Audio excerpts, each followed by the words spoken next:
Happy Sabbath, OC Grace. We are the Mama Lelises. I'm Chris. I'm Crystal. Who are you? Penny. Who are you? I'm Potter.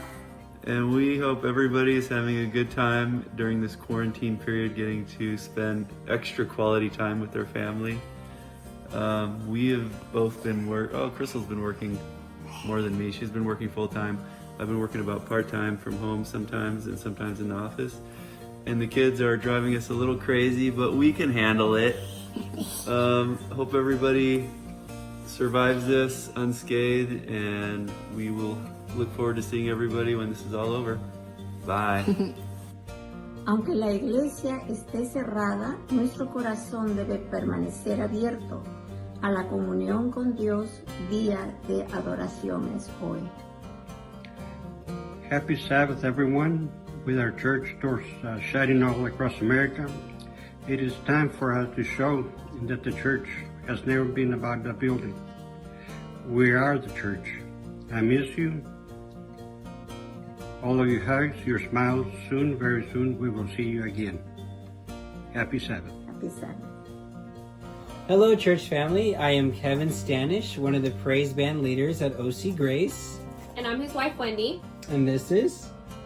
Aiden Stanish. And this is Ava. And some things that we've been doing to try to pass the time during this time of quarantine is that we've been doing our morning daily devotions with our kids, Aiden and Ava. Currently, we are teaching them about Noah and the ark. What have you learned so far about Noah and the ark, Aiden? There was a big flood, and it lasted 40 days and 40 nights. That's right.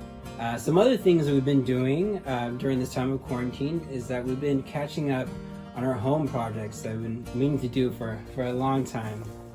We've also been spending time as a family playing board games, going outside, and just trying to get through these tough times. And then we got some words of encouragement from Aiden. We can't see you guys because of the coronavirus. We love you guys. All right. That's right. We love you. We miss you guys. And we can't wait to be back at OC Grace and worship and praise Jesus with all you guys. All right. Take care. Thank you.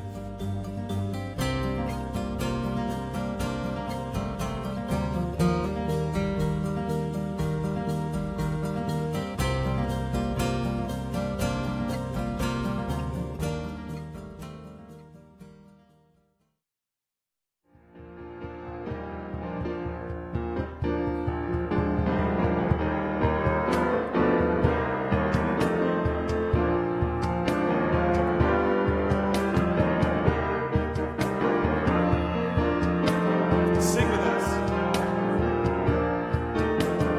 Come, let us worship the Lord in the beauty of holiness. Come, let us worship the Lord in the beauty of holiness. Give Him the honor and give Him the praise. Come, let us worship the Lord.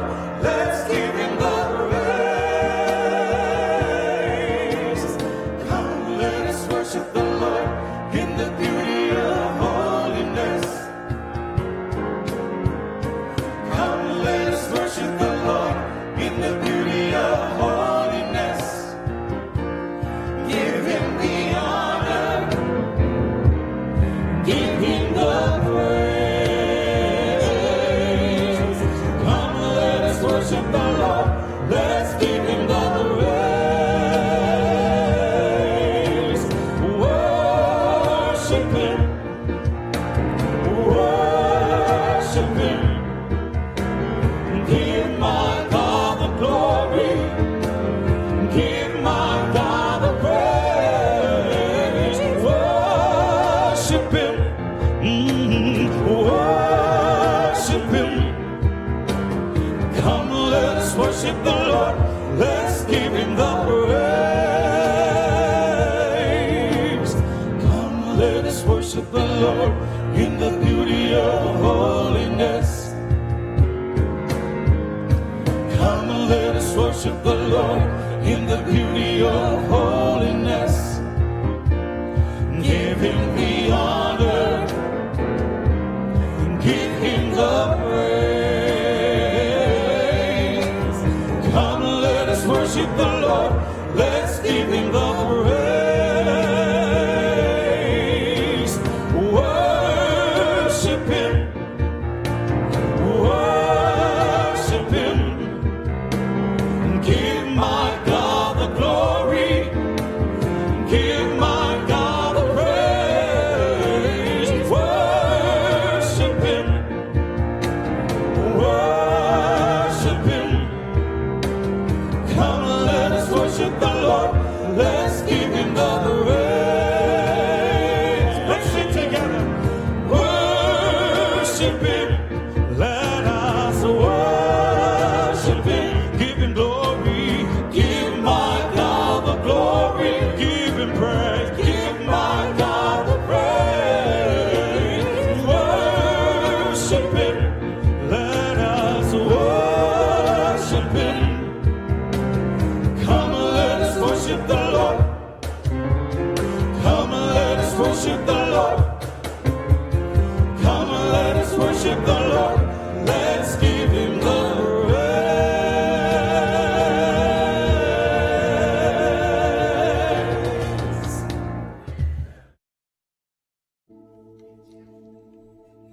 praise. Good morning, church family. I wanted to welcome you here. Welcome to OC Grace. Welcome to our spare room. We're all here to just enjoy this morning together. First of all, there's a couple birthdays I wanted to hit up.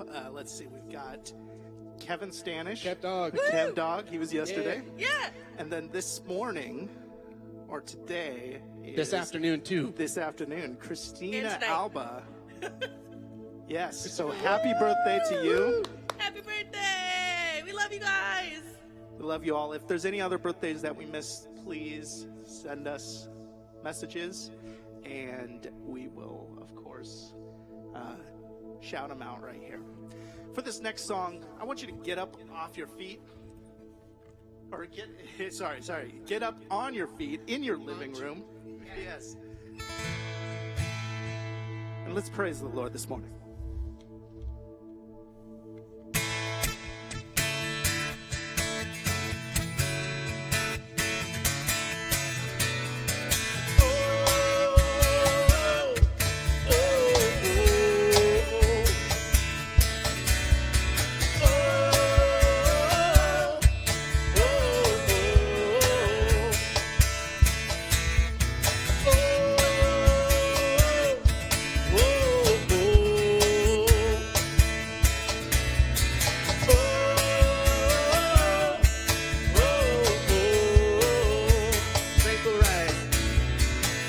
Strength will rise as we wait upon. We will wait upon. We will wait upon. Strength will rise as we wait upon. We'll wait upon. We'll wait upon our God. You reign forever. Our hope, our strong deliverer. You are the everlasting God, the everlasting God. You do not faint, you won't grow weary. You're the defender of the weak. You comfort those in need. You lift us up on wings like, let's hear you sing. Oh, oh, oh, oh, oh, oh, oh. Strength, strength will rise as we wait upon the Lord. Wait upon the Lord. We will wait upon the Lord. Strength will rise as we wait upon the Lord. We will wait upon the Lord our God. You reign forever.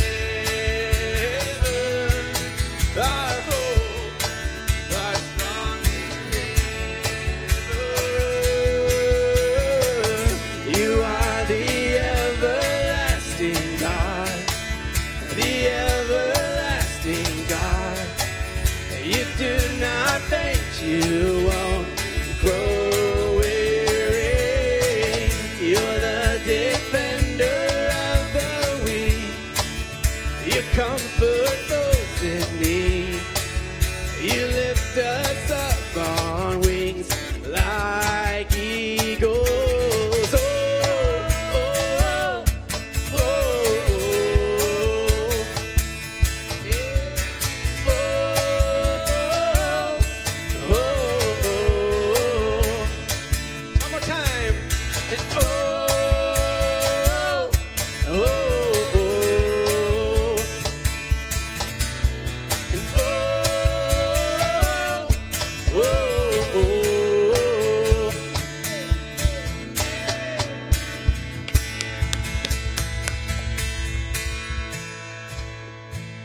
Anybody get their feet off before?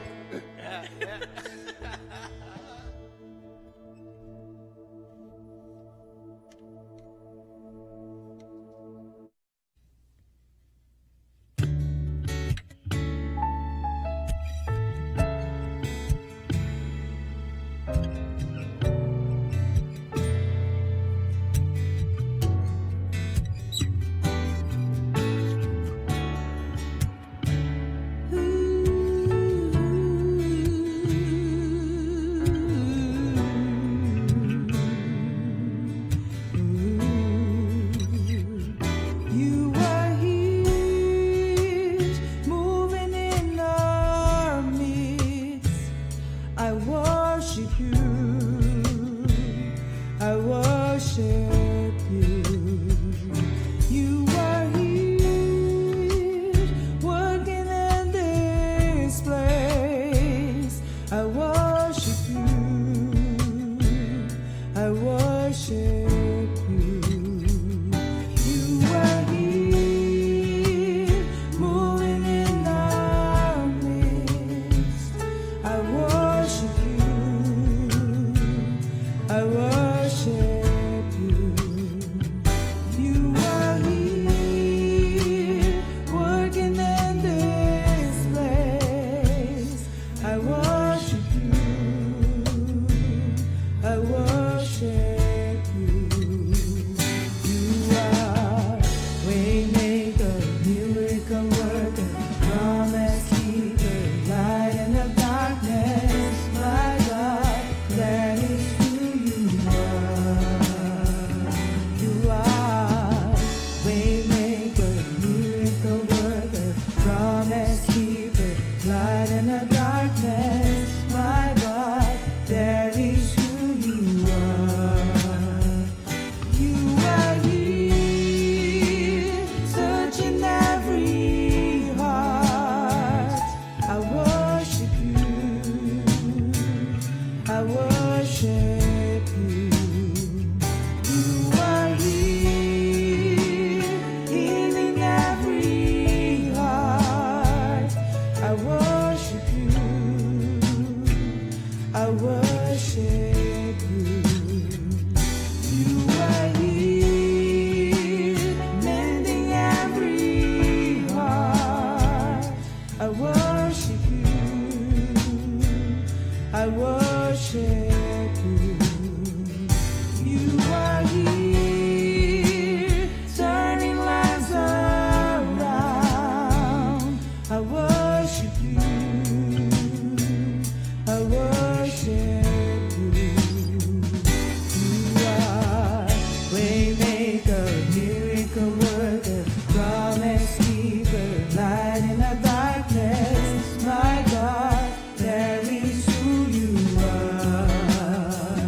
You are waymaker, miracle worker, promise keeper, light in the darkness. My God, that is who you are. You are waymaker, miracle worker, promise keeper, light in the darkness. My God, that is who you are. You are waymaker, miracle worker, promise keeper, light in the darkness. My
working.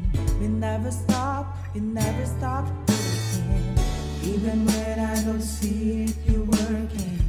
Even when I don't feel it, you're working. We never stop working. We never stop working. Even when I don't see it, you're working. Even when I don't feel it, you're working. We never stop working. We never stop working. Even when I don't see it, you're working. Even when I don't feel it, you're working. We never stop working. We never stop working. Waymaker, miracle worker, promise keeper, light in the darkness. My God, that is who you are. You are waymaker, miracle worker, promise keeper, light in the darkness. My God, that is who you are. You are waymaker, miracle worker, promise keeper, light in the darkness. My God, that is who you are. You are waymaker, miracle worker, promise keeper, light in the darkness. My God, that is who you are. Waymaker, miracle worker, promise keeper, light in the darkness. My God, that is who you are. Waymaker, miracle worker, promise keeper, light in the darkness. My God, that is who you are.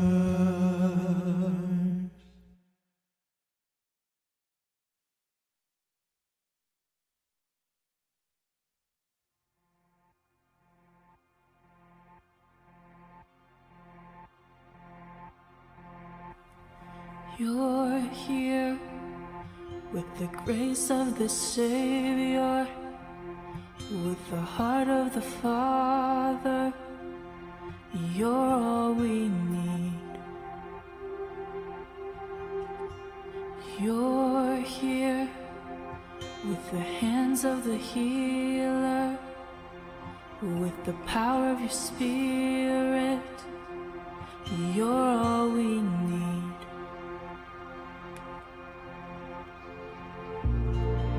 At the mention of your name, every chain will break. I know everything will change.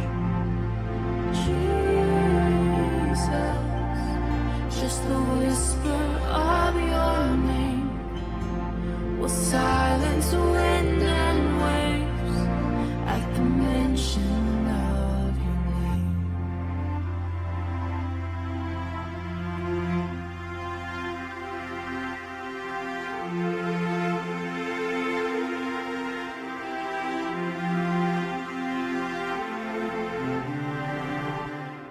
You're here, you're the provider, all I've ever needed. Jesus, you supply. And you're here with wonder-working power. Everything you breathe on is coming back to life.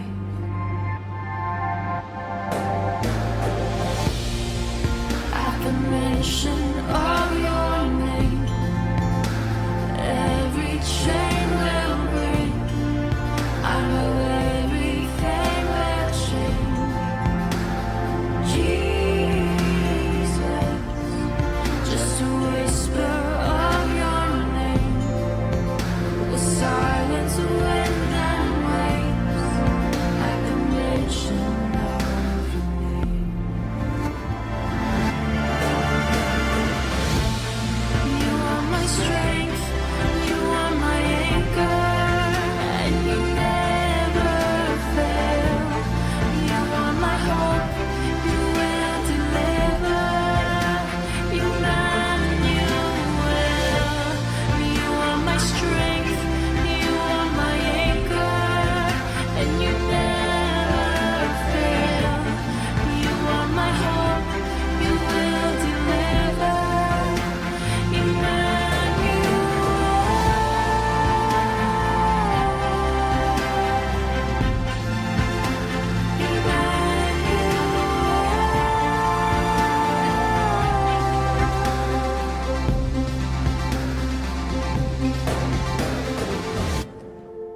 At the mention of your name, every chain will break.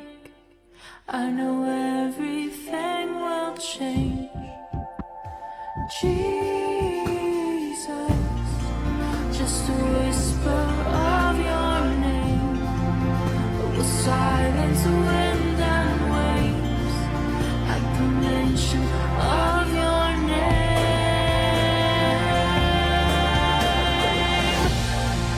just the mention.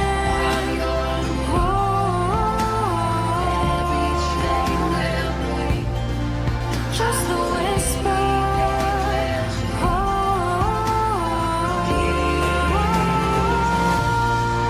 just the whisper. You're just a breath away. How you are, you're just a breath away.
Happy Sabbath, church family. I hope you're doing well and staying safe. This is Jackie here, and I have a few announcements for you today. We are continuing with our Sabbath school classes, starting off with Adult Sabbath School with Derek Evans at 9:30 a.m.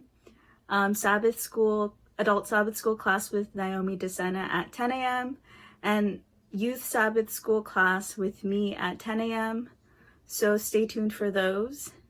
And also we have a Filipino AY program today at 1:30 p.m.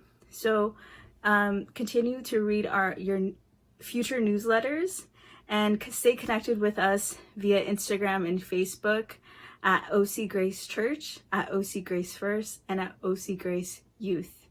We will be continuing with our food bank on Thursday and future worship and Vespers coming up. So follow us on our social medias and stay tuned for those. Thank you, church, for hanging in there with us. The church is a people, and remember that we're in this together. Stay safe. Bye.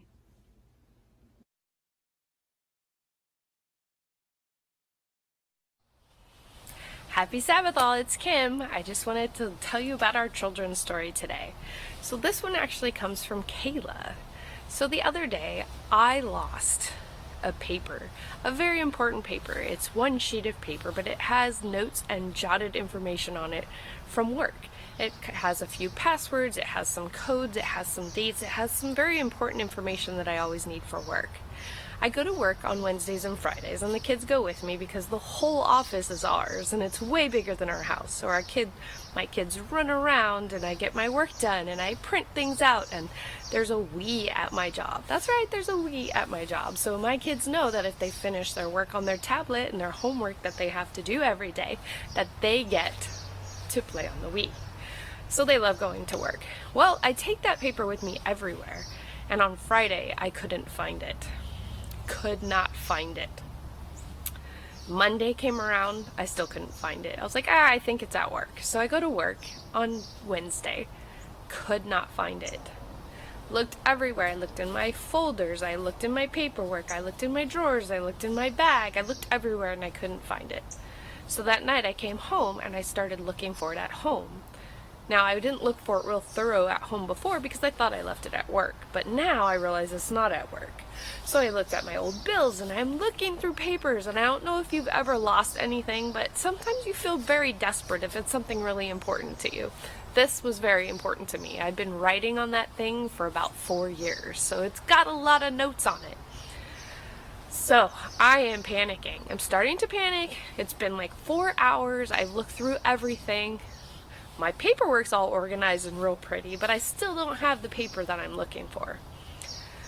Finally, I have to get Mike and Kayla to come help. I said, okay, I'm going to describe this to you. It's this big, it's folded twice, it's got this on it, it's got this on it, and I'm giving them details. And Kayla looks at me, realizing I'm a little bit in a panic, and she says, well, did you pray about it? Oh my goodness, you guys, I didn't pray about it.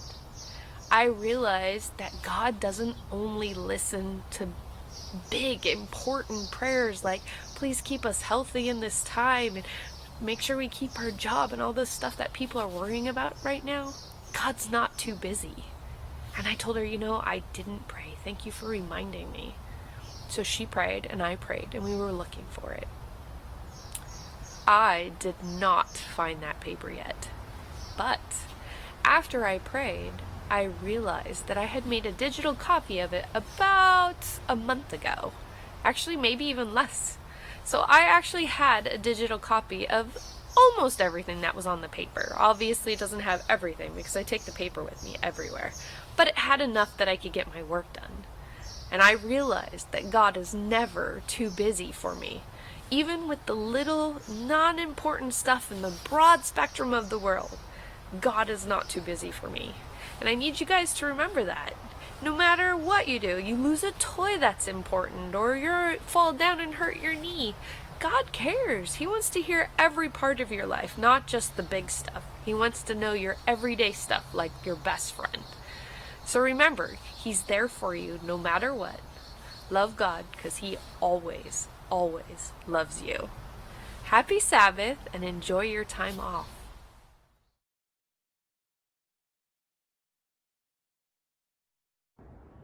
Happy Sabbath, OC Grace and Garden Grove Church.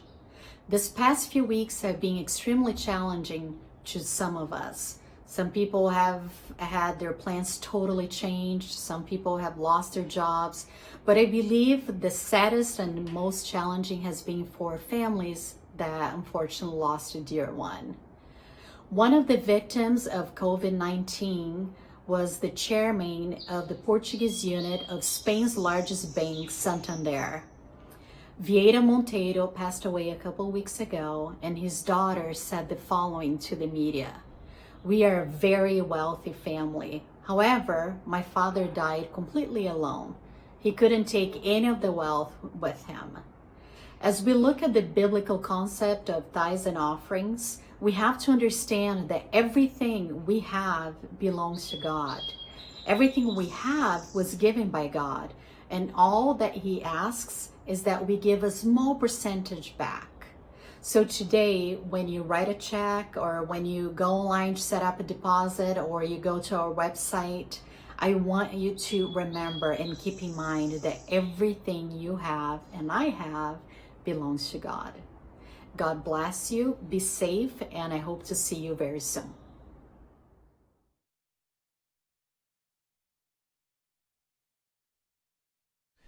Let's have a word of prayer, shall we? Oh, Father in heaven, I'm really grateful that you're available to us when we come, that you welcome us to have community with you, as we do now. And so, Father, although we're way far away from each other, there's a lot of us who are gathering in your name right now, and so you are with us.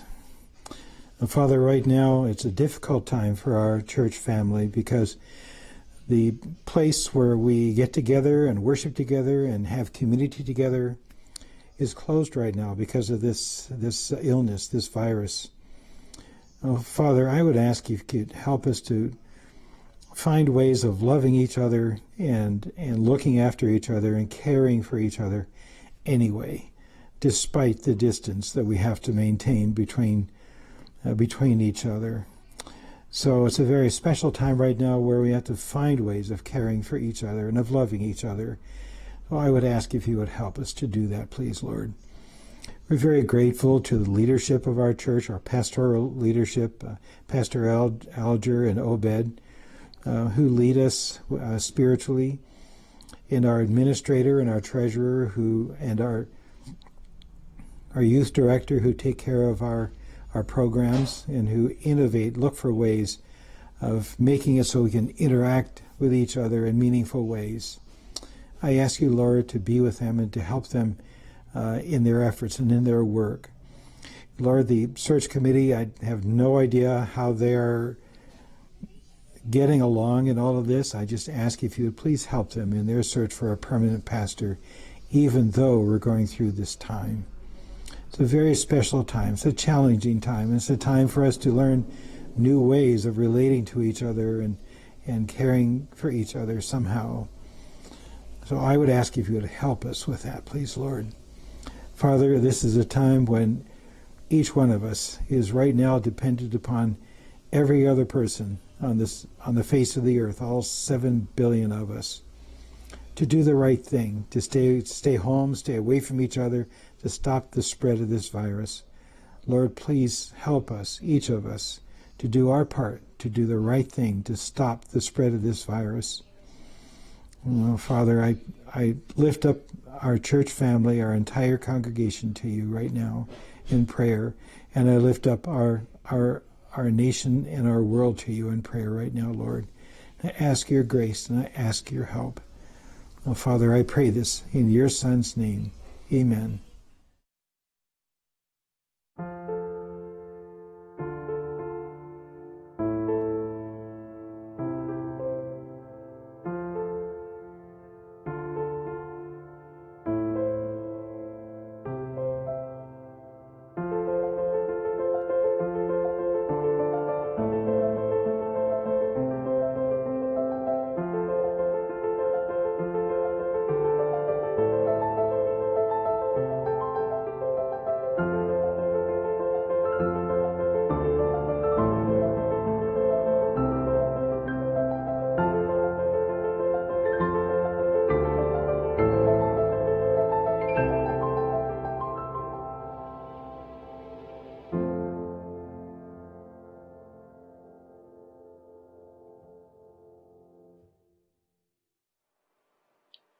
Good morning, church family, and happy Sabbath.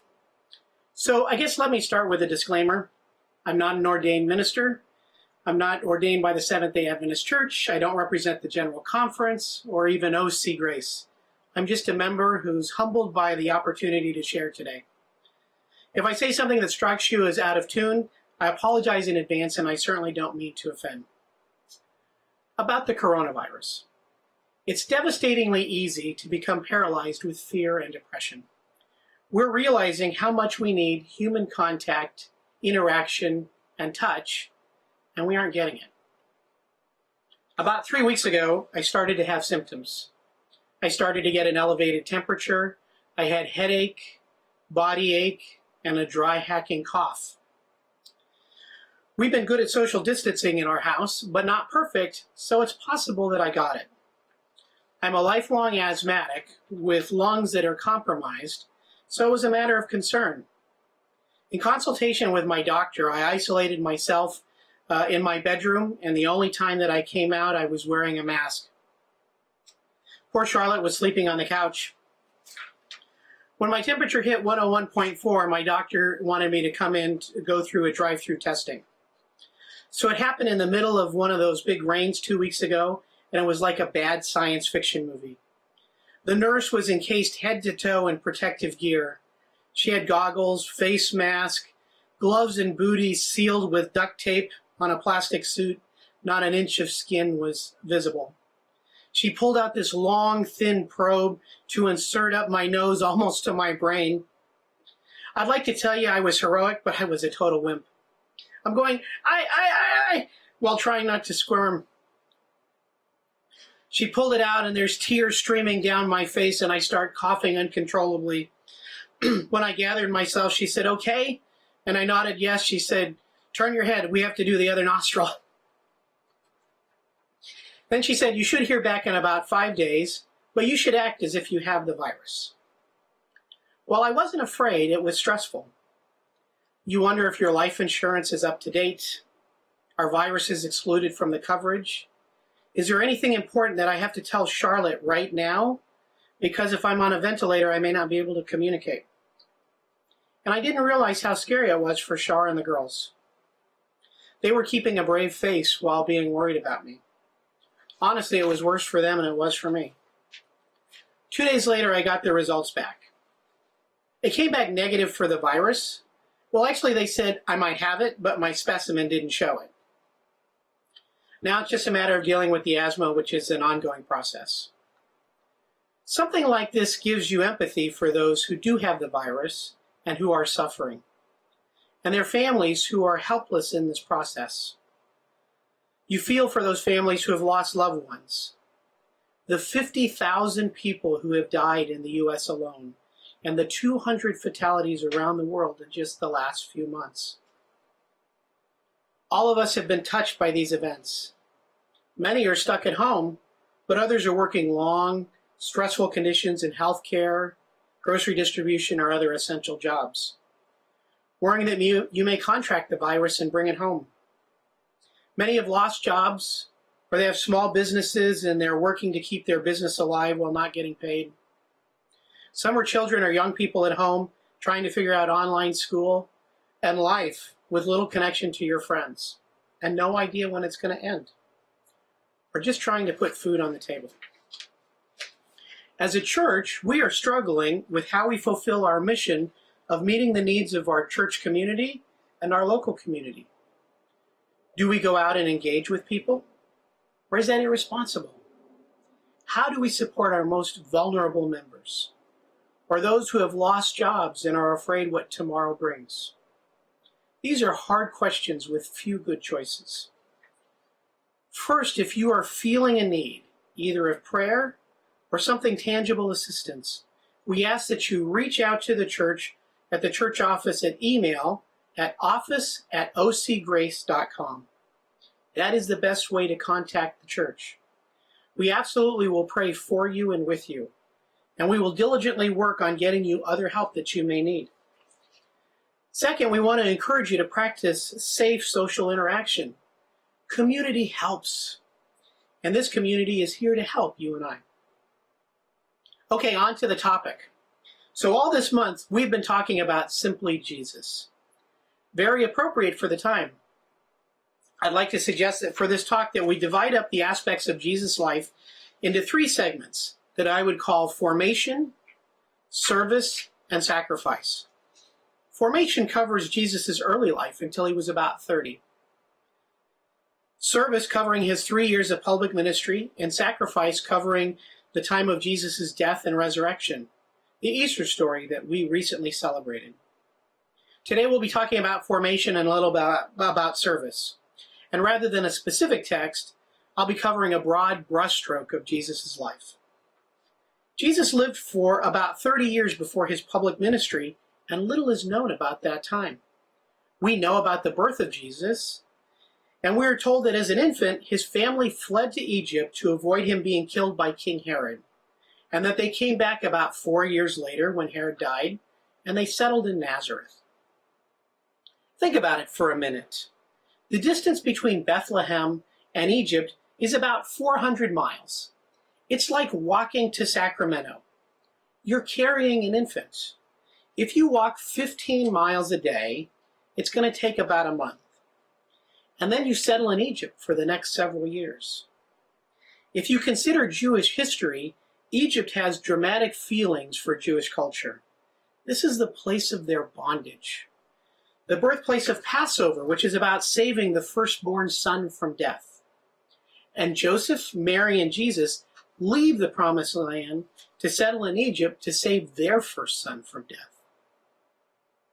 We know that when Jesus was 12, his family made the 5-day trek from Nazareth to Jerusalem for Passover, and that Jesus got left behind. It took 4 days for his parents to find him, and they finally discovered him, and he was with the rabbis and chief scholars of the day, amazing them with his knowledge. Can you imagine that conversation between parents and child? His parents frantic with worry, joyous to find that their son is alive as they chastise him for getting lost, and his unconcerned reply. But other than that, we just don't know a lot about Jesus until he was 30 years old. What was he like as a teenager? We know that Jesus was fully human and yet did not sin. What does that mean? Was he a normal teenager? Did he have friends? Did Jesus have the same feelings and temptations that we do? Look, I remember being 15, 16, 17 years old. Frankly, with all those hormones racing around in my body, I spent most of the time thinking about girls or worrying about how socially inept I was. What did Jesus say when they asked him to play spin the bottle or truth or dare? I don't mean to be sacrilegious, but it makes you wonder. What was Jesus like as a young man? It is said he was a carpenter like Joseph, although some interpretations suggest that the Greek word tekton means builder, and in that region all the buildings were made from stone because there were few trees, so it's possible that he was a stonemason. He was 30 before his ministry started. That means he was an adult for a decade or more. Did he live at his parents' home or by himself? Did Jesus date? Desire romantic companionship? What did he say when his mother's friends kept asking him when he was getting married and having kids? No, the Bible's silent on these things. What did Jesus look like? In the church foyer, there's this wonderful picture, a painting of Jesus as a beautiful, serene man with a gentle gaze, who has tan skin, long, flowing, chestnut-colored hair, with broad shoulders in draping robes. He looks very kingly. But this man, this Jesus, was a builder, a carpenter or a stonemason.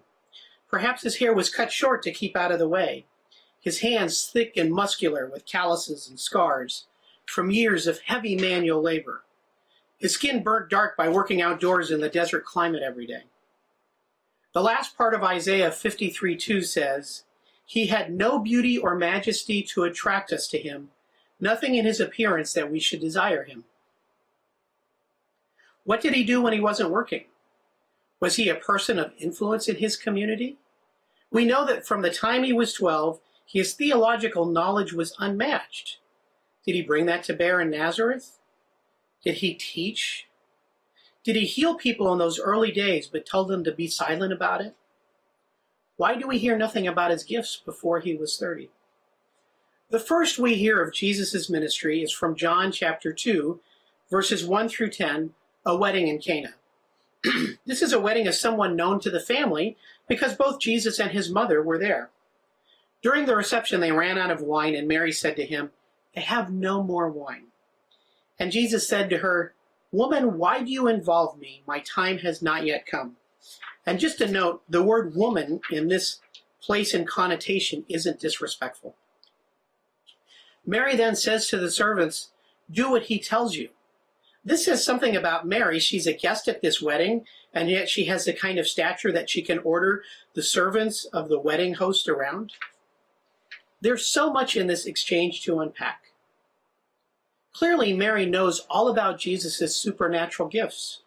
She calls on him to fix the situation, and he protests that the time isn't right.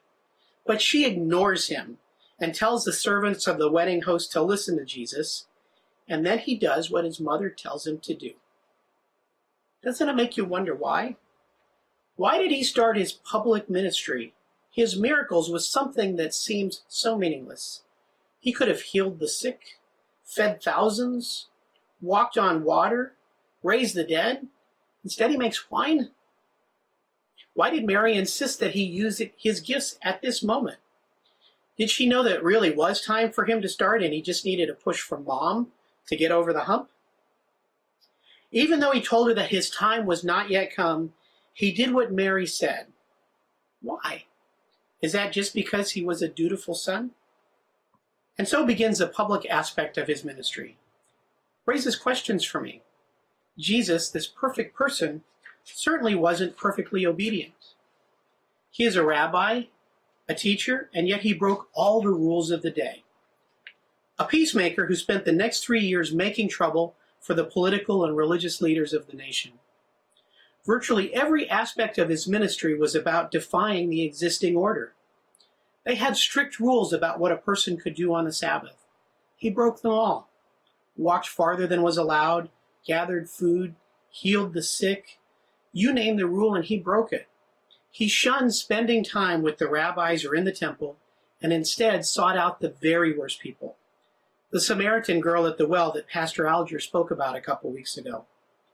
Zacchaeus, the chief tax collector, a wealthy, short man with a horrible reputation, a man who took money from poor people to line his own pockets, then afforded the rest to the political leaders who kept some and gave the rest to the hated Roman Empire. Jesus healed the servant of a Roman centurion, a military commander. The people of Israel were a conquered people and they hated their Roman overlords. Jesus heals this man's servant and marvels at the centurion's belief, saying, I tell you, not even in Israel have I found such faith. Jesus healed those with leprosy, associated himself with prostitutes and others of low reputation. He was a blue-collar guy from a bad part of town. In John chapter 1, verse 46, Nathanael asks if anything good can come out of Nazareth. The political and religious leaders hated and feared him. They were afraid that he would cause them to lose their exalted position, or that Jesus would try and lead a rebellion against Rome, which Rome would crush. When we think of Jesus, we know him as the only perfect person in history, and yet he was arguably the most disobedient person of his time. And his teachings, he taught sedition and blasphemy. He said the last shall be first and the first last. The Sermon on the Mount, where he exalted those not in power versus those who were. For Jews, the highest authority is the Ten Commandments. They were given by God directly to Moses. And yet Jesus had the gall to say that if you love God and love your neighbor as yourself, on these commandments rest all of the law. How dare he give two of his own commandments that were more important than the 10 given by God directly to Moses? Jesus, in 3 years of ministry, was about helping those in the worst of situations, making a difference for them here on earth, and yet also directing them to a future hope. This simple Jesus is really a study in contradictions. So what does that mean for you and I in our current circumstances? How do we apply this simple Jesus to where we are today? Stuck at home? Worried about the future? About our family, our jobs, or our health? Worried about what's next? So here are a couple of thoughts. First, breathe. Just breathe. Breathe in slowly and out slowly. Pray and remember that we serve a great God who knows us and loves us. Last night I went outside about midnight. I looked up at a clear sky with few lights and no smog to block the stars and little road noise. Psalm 46:10 says, "Be still and know that I am God." There is no better time than right now to do that. Second, recognize that this is a forced break in our busy daily routine. A chance to look back at the last 5 or 10 or maybe 50 years and ask if we've been living our best self. And a chance to cast forward 5 or 10 or 50 years to see how we can make the world a better place. When we look back, we may find that this is the moment that led to life-altering changes. This difficult time creates an opportunity if we're just willing to seize it. Third, this is a time to look at ourselves, look outside of ourselves with empathy, to see the world from new eyes, to think about how today we better appreciate people whose job it is to stock the toilet paper. Or as we go a little stir-crazy in our apartments or homes, while we're connected with our phones and the internet, maybe we think about those people in prison. And I'm not talking about crime and punishment, but maybe we have a different perspective on what it might be like to live in a 6 by 8 foot cell with no phone, no internet, and your toilet and sink are one and the same. And doing that day after day, year after year? Perhaps we view a prisoner's mental condition in a slightly different way based on our experiences of the last month. Or as our air is cleaner and the stars are brighter at night, do we think about the environment in a different way than we did 2 months ago? about what it means to be good stewards of the earth? Or perhaps we see education in a different light, have greater empathy for what our teachers go through, or our students, or parents. Lastly, we have this chance to reach out to create community in new and different ways. We may not be seeing each other face to face each week at church, where we politely inquire how the other person is doing and distractedly wait for our turn to talk. Now we have a chance to call, or FaceTime, or Zoom, or Skype, and really reach out. A chance to understand each other's needs and work to find creative ways to help. This may seem like the worst of times, but it can also be the best of them. Blessings upon you and your family and loved ones. May God be with you in this coming week, and may your experiences of this week bring you ever closer in your walk with Jesus.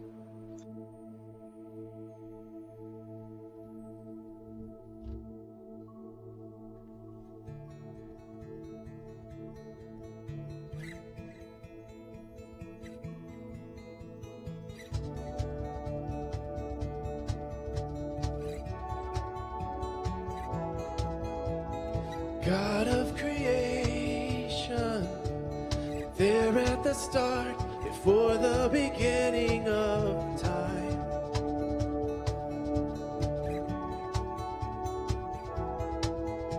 With no point of reference, you spoke to the dark, fleshed out the wonder of light.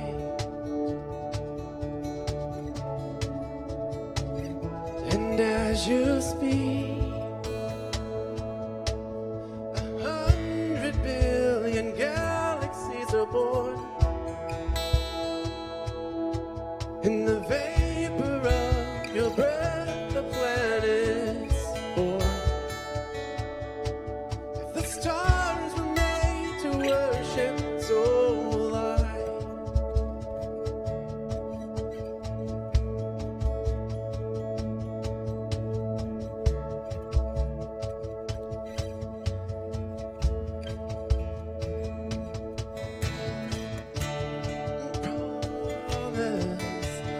Don't speak in vain, no syllable empty or void.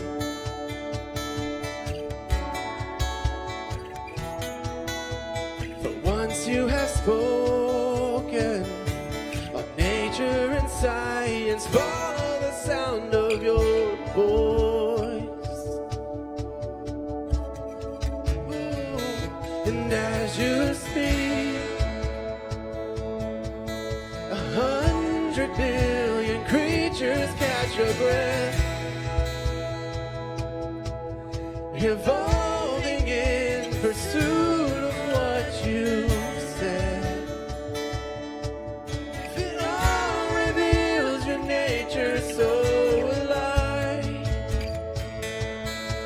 I can see your heart in everything you say. Every painted sky, your canvas of your grace. Create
failure and pride.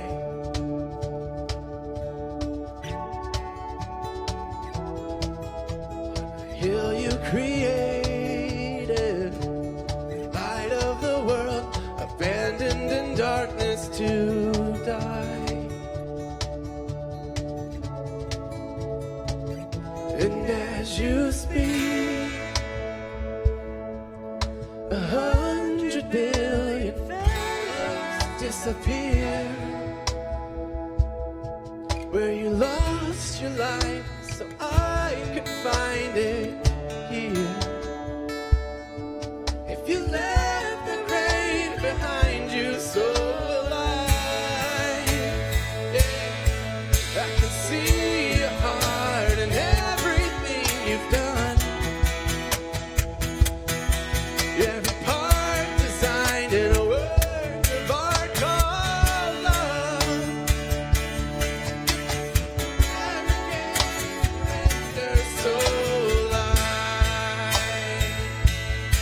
I can see your heart a billion different ways.